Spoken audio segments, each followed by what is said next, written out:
Hey, John, how are you? Hey, Jamie, great to be here. Yeah, thank you for making the time to join this Sentientist conversation. So it's a pleasure to see you off Twitter and almost in real life. Almost in real life, yes. Almost, it's the Excited to closest be we'll here get. and to chat with you across the ocean.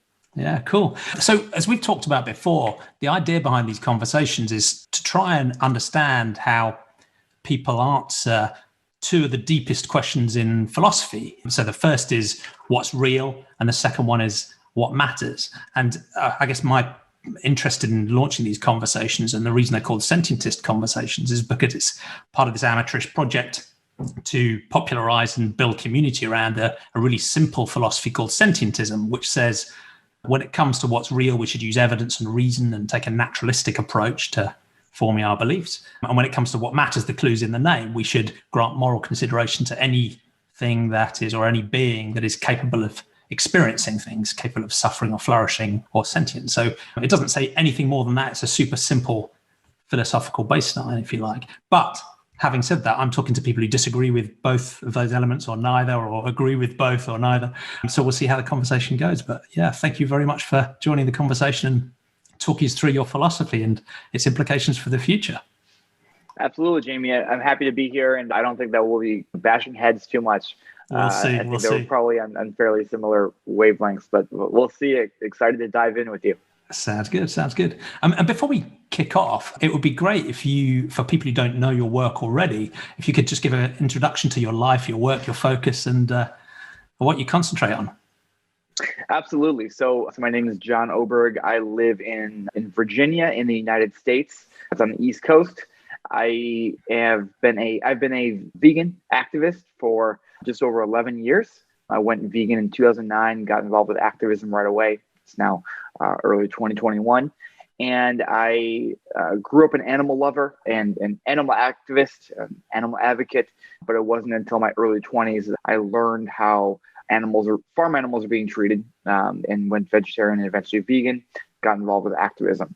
And it's been certainly the best change of my life. And the advocacy that I've participated in over the years has really given my life a lot of meaning. And I've really felt like I've made a big difference for animals, and I continue to. And that means the world to me. And I get a lot of enjoyment, not just getting others to go vegan, but also helping other advocates to be more effective.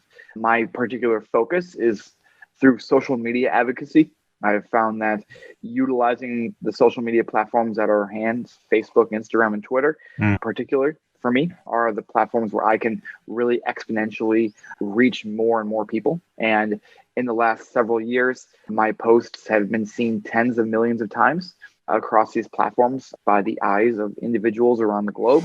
And certainly, I have great reason to believe that leads to people making kinder choices for animals. And I'm no magician. I don't have a PhD in social media science. I'm just a regular human being who looked at what works in social media and what doesn't. And I decided to make an effort to really focus my energy on social media. And so that is where I focus my efforts, and that is how we met. And so I'm excited to chat with you more about my advocacy through social media, but also just my philosophy in general about how we can help animals. Sounds great. And it's an amazing reach. And it's interesting how you've both played the advocacy role working as part of other organizations, the advocacy you do as an individual, but also the work you do trying to help other advocates be more effective as well. Yeah, it's great to hear. And we'll come back to those absolutely. themes at the end of the conversation about how we can make the world a better place, really. So before we come on to those themes, it would be good to start by rolling the clock back as we answer that first question, what's real? And for many people, that's a story about whether they grew up in a household and a society that was already naturalistic or atheistic, whether it was religious or supernaturally based, and how and whether that worldview, that perspective on what's real has shifted over their lives until the present day. So it'd be interesting to know your personal story on that side of the philosophy. Absolutely. It's cool to dive into this. I don't usually talk about religion or lack of religion. Yeah. So it's interesting to cover that topic with you, Jamie. So I grew up in a pretty non-religious setting. The United States is a fairly religious place. I grew up in the Midwest, where it's a pretty religious part of the country. But I never had organized religion thrust upon me or anything. Yeah. I think the, concept of God was always floating around, and it was generally agreed upon that I guess God exists, but it was very rarely talked about. I grew up with just my mom, and we really didn't explore that idea much. And it was not until years later where we got more clarification with each other. But I do remember when I was so I grew up in pretty much a non-religious place, but I guess I believe that God existed. And I actually recall when I was 14 years old, I was sitting in ninth grade math class. And I remember just sitting there and I thought, you know what? God doesn't exist. This doesn't make any sense. And I remember I was like, I'm an atheist. And I realized I'm sure a lot of that had to do with trying to find my identity as a teenager. But I definitely, that was like the moment I realized religion doesn't really make sense. And so I was like this adamant atheist for a number of years, powerfully rejecting Christmas and things like that. And then I realized like, I gotta stop being such a sourpuss. This is really turning people off. So I stopped being so loud about it. My atheism ensued. And as time went on, my mom and I would talk about it more and more. And I think that she was pretty much on the same page as me. And as time went on, I got less strict with my atheism and more like, I would say more agnostic in the sense that I believe that there's probably no God, but just as I can't be certain of anything, I can't be certain that is not the case. So, and something that really led me to start going in that direction as well was that my mom got sick and she was diagnosed with stage 4 small cell lung cancer about 7 years ago, actually 8 years ago. And then she died 5 years ago. And so I took care of her in her final years. And I really struggled with the concept that I'd never be able to see her again. Yeah. And so that's hard. And so I decided, you know what, I think I'll just be agnostic. I believe that there's probably no God. I'm not completely ruling it out. And I do the concept of being able to see my mom again one day does bring me comfort and help me be able to move on with her passing. So that's where I am in life and where I am today. Yeah, it's similar with me. And I think you're right. There's often that turning point in the teenage years where you start to think things through for yourself and reevaluate some of the background assumptions. But I had a similar experience to you. I think for some people who are in a really strongly religious environment, sometimes it's actually ethical problems they see that is the trigger for them to think again. So they might see homophobia or sexism or something about the caste system or some other sort of exclusionary practice or threatening children with hell. And there's almost an ethical thing that makes them think, hold on, that doesn't feel morally right to me. But I think for people like you and me, where it was more of a background thing and the ethical stuff just felt like it'd be nice to each other, there wasn't so much to object to there. So often it's a more epistemological thing where, again, you look at the evidence, you think about other religions, you consider the facts and you think, hold on, this just doesn't factually make sense. So there's like different paths through. Something I just can't get over too is how there are literally tens of thousands of religions, hundreds of thousands of religions. I don't understand how any one person can have so much faith, for lack of a better term, that their religion happens to be the correct one. Yeah. And there's a simple answer to that. It's just, that's just religion that you were surrounded with from a young age. And so that tells me this isn't really rooted in real facts. It's rooted in how we grow up. Yeah. And that was one of the things for me really was reading about lots of different religions. And when I put those in a more historical context, one, you look at all the different religions and you can see the commonalities and the differences and think, well, they can't all be true. But you can see that there's almost some common moral threads that run through them all, because those moral threads are actually common sense that predate any of the religions. So you look at the golden rule, that there's some element of that in most of the different religions, but it's there because it predated all of the religions, really. So a lot of the good stuff that flows through the religions that they have in common. But then there are differences that are pretty radical, and their opinions of each other are also pretty tribal sometimes too. And that was partly that sort of comparative view that made me think, hold on, these really look like human inventions, right? It doesn't look like there's some solidly revealed truth. But I also like the way you softened that perspective too, because my degree of confidence that how can I put this? The way I frame a naturalistic worldview, which is like one half of sentientism, is that we should use evidence to build beliefs. But those beliefs should always be provisional and probabilistic and prudent. They should never be pretending we've got all the facts and we have the perfect answers and we're 100% confident, because as soon as you're 100% confident, you're no longer open to any new evidence. So while on topics of religion and the supernatural, I might describe myself as an extreme agnostic, because I have such a little percentage confidence that these things could even be true that I'm not even interested in looking for the evidence anymore, because it's still not zero. It's still not zero. There is still, a conceptual possibility of that. And I think that's intellectually healthy as well. I think that's part of the problem of sometimes of a scientific or an atheistic view, that it can come across as almost its own form of dogma. We have all the facts. We have all the answers. It cannot be challenged. And that's the antithesis of the naturalistic view. Yeah, and I think that we need to, in general, live in a way that is less certain about things. I think there's a lot of people who are far too certain about their beliefs, whether it's religion or otherwise. And I think that really leads to the prevention of making progress as a society. Yeah. We need to accept that the world is not black and white. The world is very gray, different shades of gray. And so we really need to have more of an open mind, whether it's religion or politics or anything. Yeah. Whether it's, the idea of eating animals. Like, I think we need to have a substantially more open mind when it comes to everything. So I agree. As soon as your doubt is gone and your confidence is complete, you stop improving, you stop learning, you stop getting less wrong. Right? It's a dangerous dead end, I think, for naturalistic people as well as for people with supernatural worldviews. So I completely agree.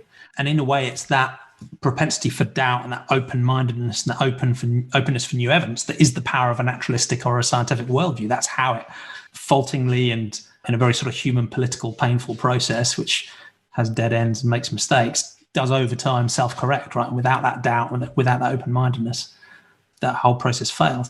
And I think that part of the challenge for me is being open-minded, but not being too quick to believe either. And I think that's part of the danger, is that some people will say, I refuse to believe this thing is even possible until there is really strong evidence presented. Others will say, yes, but these amazing, crazy, wonderful things could be possible. And often for an emotional reason, I now choose to believe in those things before the evidence is there. Whereas I quite like the approach of saying, I'm comfortable saying I don't know, and I'm comfortable saying I'm uncertain.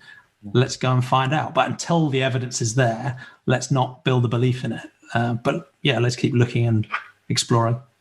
Yeah, that's a really good point. How people are in different stages or areas of their ability to believe what they want to believe.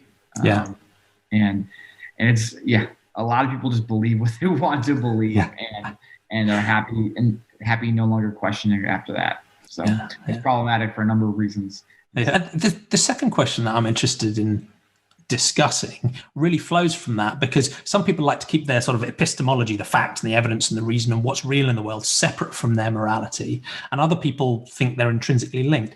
And one of the reasons some people are nervous about moving away from a religious worldview is because they're worried they'll lose any foundations for their morals. If there isn't a supernatural being judging us and there aren't a list of commandments or rules to say what is wrong and what is right, do we lose our moral foundations? And I get the sense that you've never felt that. So if someone was to ask you what matters to you morally and why do those things matter morally, how would you answer that question? Is there a foundation to your morality, or how do you choose what's important?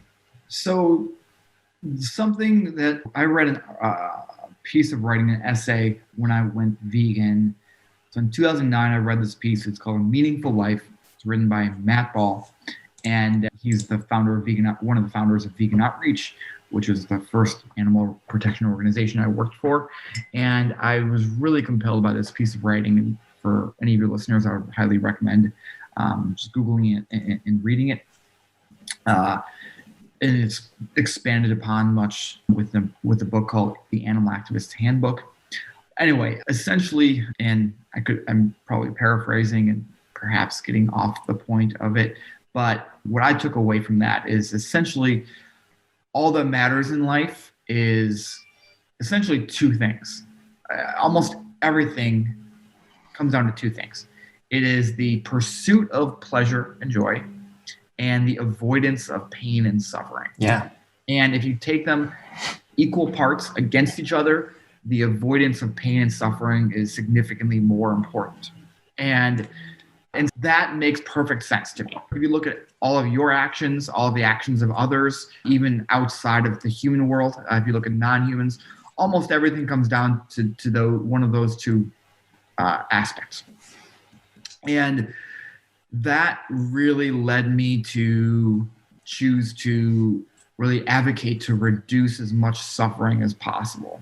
Suffering is terrible. Obviously, there's different degrees of suffering. I certainly don't like feeling physical or emotional pain, but I'm just thinking about if I accidentally burn my finger while I'm cooking, like that's awful. And something I actually end up finding myself doing nowadays is like if I stub my toe or something, I think about the pain I'm in, and I actually think, wow, animals experience this on a regular basis, farm animals especially, and it's totally legal and totally acceptable to the powers that be. And this is terrible. I want to do as much as I can to stop this. Yeah. And there'll always be pain and suffering in the world. As far as what we're doing to animals, especially farm animals on the sheer scale, is just tremendously awful. And so when I came to this determination that like all that matters is the pursuit of pleasure and the avoidance of pain,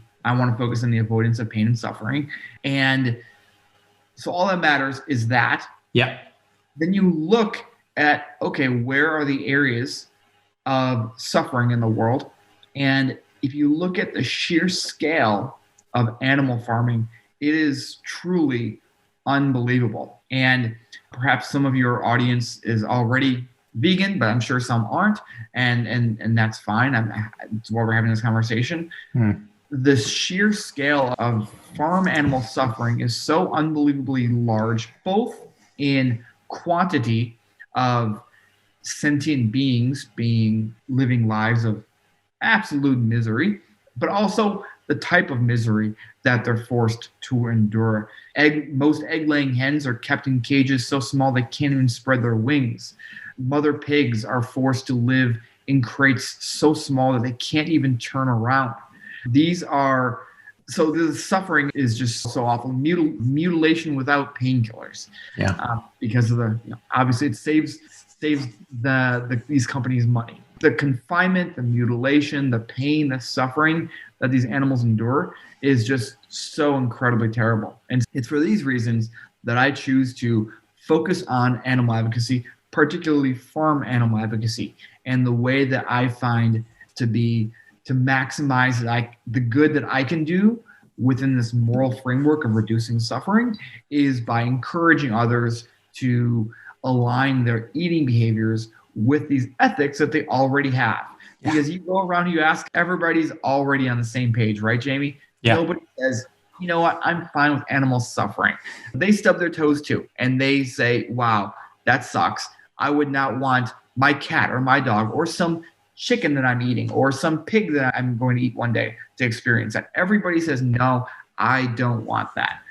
I view my job as an animal advocate to encourage these individuals, these human individuals, to make simple changes in their day-to-day lives that are going to reduce this suffering. And fortunately, in 2021, it is easier than ever to live in a way that does align their behaviors with these ethics that they already have. Yeah. And it's interesting because I think for you and me, that grounding for our ethics feels almost incontrovertibly common sense. I mean, how could you think of it in a different way? And in a way, that is the essence of sentientism, is that sentience is defined as the capacity to have experiences. You might describe suffering as all the bad stuff and flourishing as all the good stuff. And it's not just, as you said, it's not just the physical pains and pleasures, it's the full range of emotions as well. So yes, it's stubbing your toe, but it's also emotional angst and the feeling of familial loss. And on the upside, there's physical pleasures and satisfactions, but there's also love and a sense of connection and a sense of wonderment. It's not a narrowly hedonistic range of experiences. It's all experiences, right? They all have value. And for me, that just is the root of all moral value. And I'll quite often ask people, I say, can you explain to me, can you describe to me any outcome, any result, any scenario that is morally good or morally bad without referring to the experiences of sentient beings? And I haven't yet found anyone convincingly who can do it. But the odd thing is that, many people on the planet don't have that foundation for their ethics. So some will say, they will acknowledge that suffering is generally bad and flourishing or pleasure is generally good. But actually, in a supernatural or a religious worldview, that's not the definition of good and bad. The definition of good and bad is the essence of the deity, which is perfect and good. And therefore, if the deity does something that causes harm or asks you to cause harm, that can actually be a morally good thing to do, even though it's completely needless. So that's partly why I do link these conversations to a sort of naturalistic, non-naturalistic view through to the ethics and the morality.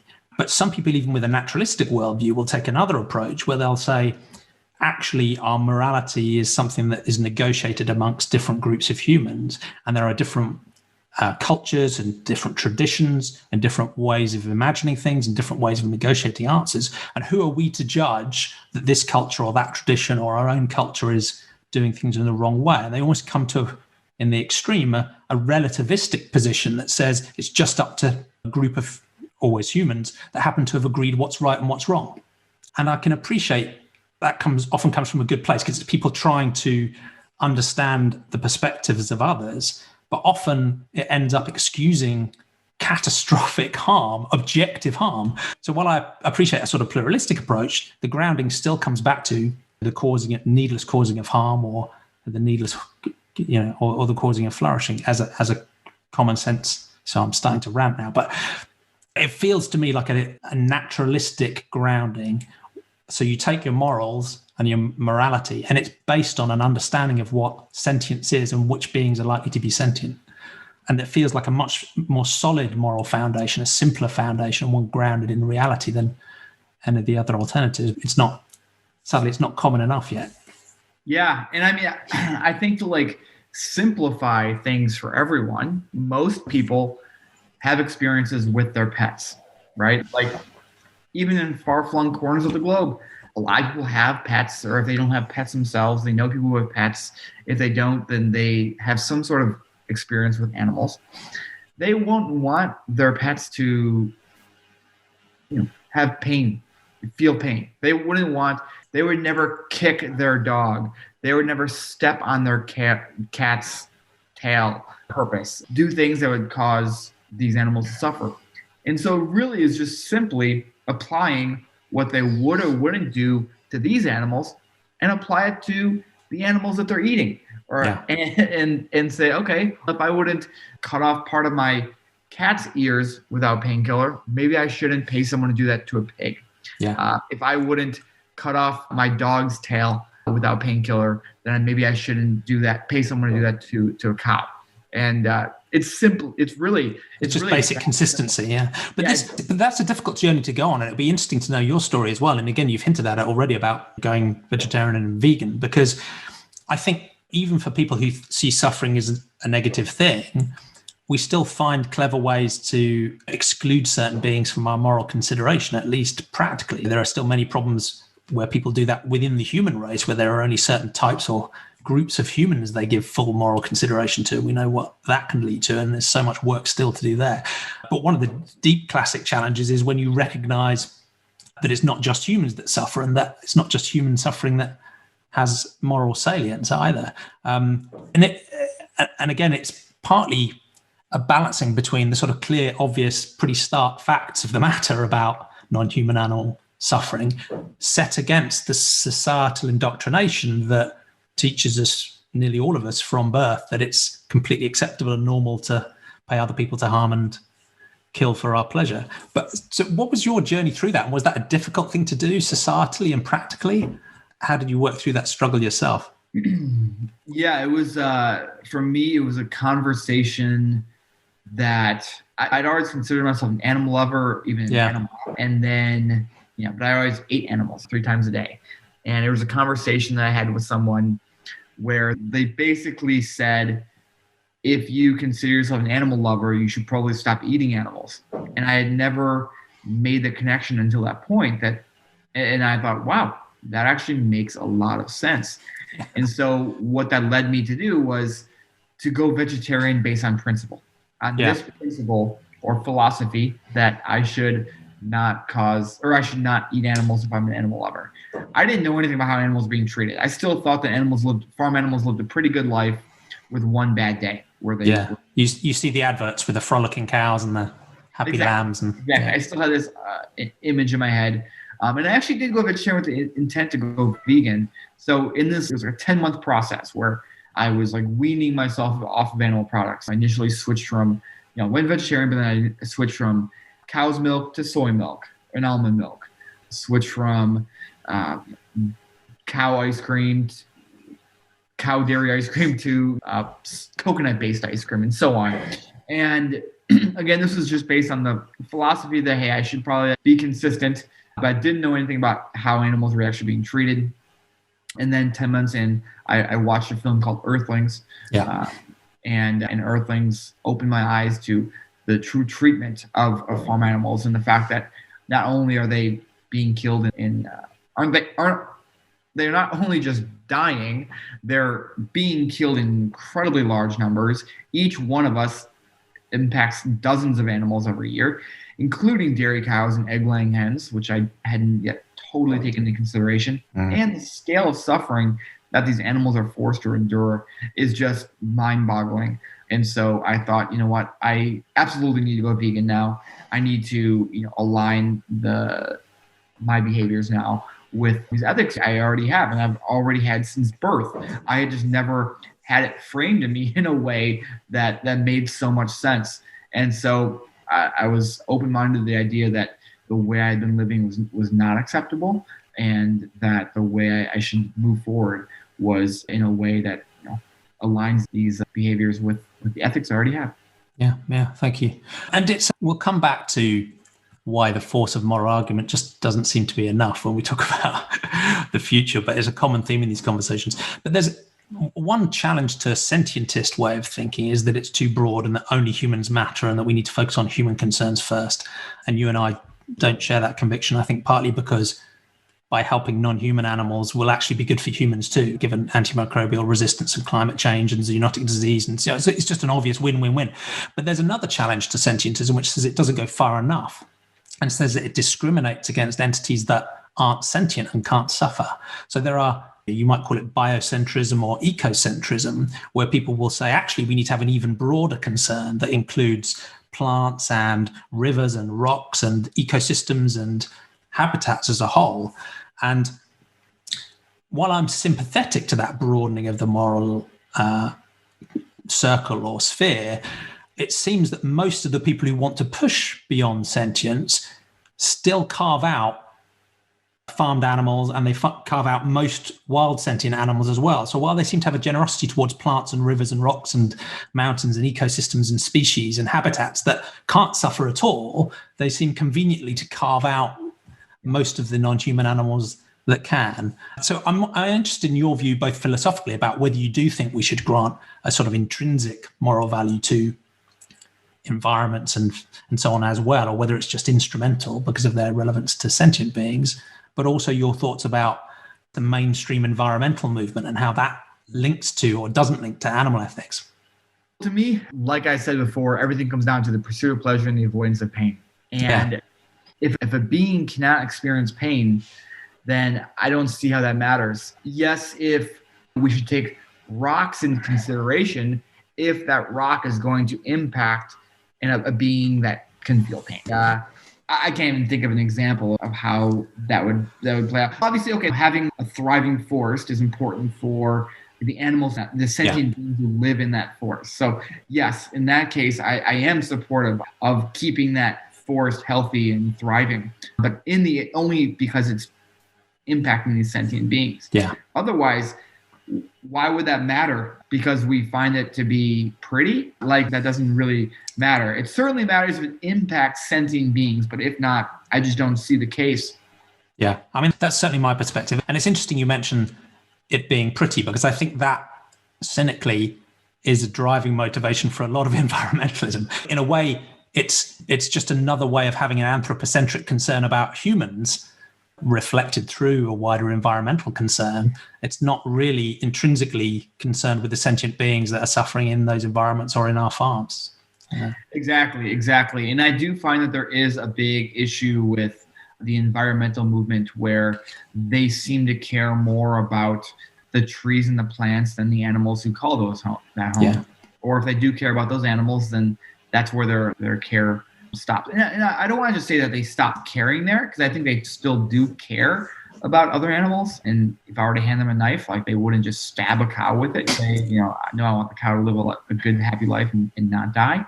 But their behavior certainly stops there. And when you think about, like, why you would want to, why do people care about the environment? If it's, hopefully it's beyond just what that environment can provide for us. I don't think we're in the 1800s anymore, where we were just obsessed with just flattening everything possible so that we could thrive. I think that we care about the environment for the sentience within that. So I think that absolutely environmentalists should do more to take other beings' suffering and ability to suffer into consideration. And if not, then that just is very concerning to me. Yeah, no, I agree. I think we're struggling to disagree. The YouTube gods will hate this conversation because we're not destroying each other, John. What is going on? Some comments rolling in. Disagree with us. We'd love to hear those. But the final part of the conversation comes back to the core focus of your own thinking, in that we've, in a way, the argument about animal ethics and animal farming in particular is almost over already, right? As you say, no one really has a moral justification for it. We'll hear all sorts of strange, bizarre gymnastics that people will sometimes use to try and justify these things retrospectively. But at its core, nearly everyone agrees with us that needlessly causing suffering to an obviously sentient being for transient human pleasure is hard to justify. So in that context, it seems difficult to understand why nearly 8 billion people on the planet, most of them still disagree with us, at least in practical terms of given the decisions they take. So in a way, I like to frame this question, in an optimistic way, and say, if we could magically persuade most of the 8 billion people on the planet to have that broader moral circle that includes all sentient beings, and to take a more rational approach to their beliefs and their decisions about what's real, what could that future ultimately look like? And that might have a more optimistic cast. But then there's another challenging question, which is, okay, practically, given the depth of indoctrination and the sort of social inertia around the norms that hold otherwise really bright, careful, compassionate people into very harmful patterns, how the hell can we drive change faster? And obviously that's something you focus your life on. So what's your thoughts about what that future might look like, but also what are the best ways of pushing us towards it? One of the issues that we face is that people don't want to believe that they're bad people. Yeah. Or doing a bad thing. I would say that, like, almost no one in the world says, I'm not a good person. Everybody wants to believe that they're a good person. And what does that include? That means that the things that they're doing are not bad. And so when we confront people with the idea that what they've been doing for, many years, for decades, eating animals, is causing harm and suffering, they don't want to believe it. They want to bury their head in the sand, because suddenly realizing, wow, like, I'm causing all this harm and suffering. It's a hard thing to accept, and I understand. Yeah. And something that we need to do is, as effective animal advocates, is understand this, and understand that when we talk to people, we need to understand and confront them with this knowledge. We need to understand that this is a big pill to swallow, and that we can't necessarily expect them to go vegan overnight because of this new set of facts that we're presenting to them. Yeah. We have to chip away at the walls that people have built up, not just expect that we're going to demolish them overnight. So we need to be understanding that it's a big thing to accept, that the way that they've been living for essentially their entire life is contradictory to the morals and ethics they already have. One area that's going to, and I've already been seeing this in recent years especially, that's going to make this easier is the fact that veganism and vegan eating is significantly easier now than it ever has been. Yeah, practically and socially. Yes, socially and practically. So 2021 is easier than 2020, significantly easier than 2015, way easier than 2009 when I went vegan. And certainly easier than it was back in the 90s when a lot of people I know went vegan. And so like we keep going back and further, and obviously it's harder and harder. But today it's so much easier. And so when we couple this newfound knowledge to people and tell them, hey, just so you know, the chickens, pigs, cows, fish, and so on that you've been eating every year, they are suffering in awful ways, and you are paying someone to do it. Obviously, you frame it in a nice, kinder way. But when you present this knowledge and information to individuals, it's important to couple it with, okay, this is how you change. And hey, it is significantly easier now than it ever has been. I know in the UK, there's been lots of progress. Even in the US here, like you go to Burger King, you can purchase an Impossible Whopper. Taco Bell has vegetarian and vegan items marked on their menu. McDonald's is introducing the McPlant Burger. Yeah. Most grocery stores now carry the Beyond Burger, the Impossible Burger. And so the scale of which plant-based food is becoming accessible is making it easier for individuals to accept that the way that they've been eating is not aligned with the values that they have, but there's a way that they can change moving forward. Yeah. And given this, the easier way in this like inherent desire not to believe that they're a bad person, we need to make it as easy as possible. And so not only is like the introduction and spread of vegan plant-based food a very exciting endeavor, but the fact that clean meat is starting to become widely available. It's not widely available yet, but it's becoming introduced into society. Yeah. And the price will come down fast. Yeah. Yes.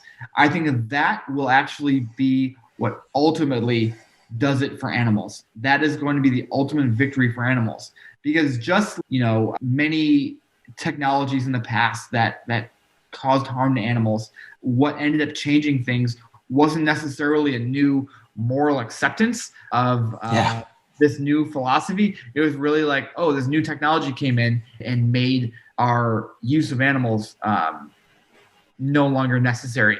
And so I think that the fact that clean meat will become a thing in the coming years, I think will ultimately change everything. And I'm extremely excited about that. So I think that will actually end up doing far more good than every animal advocate making a moral case together. So the point I'm making here, Jamie, is that there's multiple reasons to be optimistic about the future.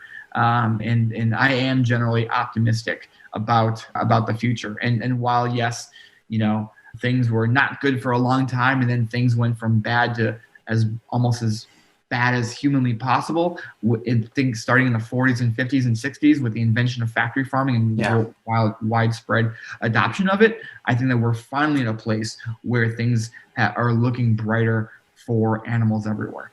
Yeah, thank you. And I like the way you frame that, because you're almost saying that most of humanity already has these sort of latent positive values about sentient beings and not wanting to cause needless suffering. How much point is there in really driving that point home over and over again? Because people already have those values, those ethical values by and large. But if we can make, the switch socially more normal and practically easier and make the transition easier, maybe we can then tap into those latent values and make a change happen very fast. Absolutely. And one of the interesting topics that I hope at the moment not many people focus on, but I hope will become more of an issue, is actually thinking about how we can make that transition just for the people who are involved in those industries today as well, in the same way as arguably we've failed to do in historic industries, where we've let many of the people employed in those businesses and in those supply chains just struggle through. When we're looking at things like fossil fuel industries and certainly with industrial animal agriculture, we need to think about how we can divert subsidies and solutions to help the people whose lives are intricately bound up in those industries, how we can help them transition to something that's more ethical and more environmentally sustainable as well. So I think there's a lot of research and a lot of work to do in that just transition. And you can already see some fascinating pilots of things like the Rancher Advocacy program, working with individual farmers, helping them think about new business models and shift and switch. So we just need to see tens or hundreds of thousands of those, not just tens. So yeah. Lots of exciting things happening in the animal advocacy world. Yeah, absolutely. John, it's been an absolute inspiration to talk to you. It's great to end on an optimistic note, particularly seeing as we've spent so much time talking about a deeply difficult subject, but the answers are obvious ethically and practically. So we just need to get on with it. So it's been a real pleasure to talk to you. Yeah, thank you. So what's the best way of people keeping up with all your amazing social media work? Yeah, people can follow me on social media, which are the tools that I use to advocate for animals. On Twitter and Instagram, my handle is @John Oberg, JOHNOBERG. On Facebook, it's John Oberg Official. Feel free to follow me on those platforms. If anybody wants to visit my website or learn how they can do social media consulting with me, they can go to johnoberg.org. That's great. Thank you. And I'll, of course, include all of those links in the show notes. So.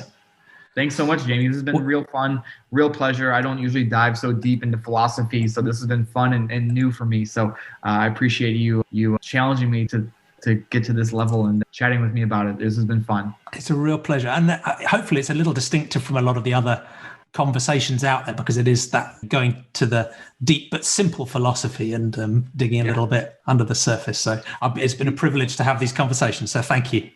Yes, this has been fun. Thanks, Jamie. All right. Take care. Cheers.